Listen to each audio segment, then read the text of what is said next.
सूरह अल मोमिनून। अच्छा ये तो बताओ कि तुम जमीन में कितने साल रहोगे? वो कहेंगे 1 दिन या इससे भी कुछ कम।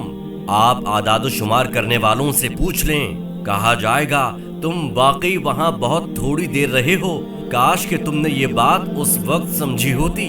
क्या तुमने ये समझ रखा था कि हमने तुम्हें फजूल पैदा किया है और तुम्हें कभी पलटकर हमारी तरफ नहीं आना?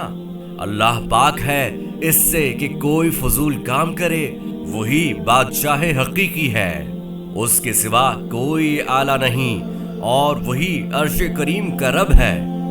और जो कोई भी अल्लाह के साथ किसी खुद साख्ता आला को पुकारता है जिसकी उसके पास कोई दलील नहीं, तो उसका हिसाब व किताब उसके रब के पास है।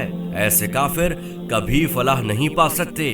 आप सल्लल्लाहु अलैहि वसल्लम कह दीजिए, ऐ मेरे रब मेरी मग़फ़िरत फरमा और मुझ पर रहम फरमा, बेशक तू बेहतरीन रहम करने वाला है।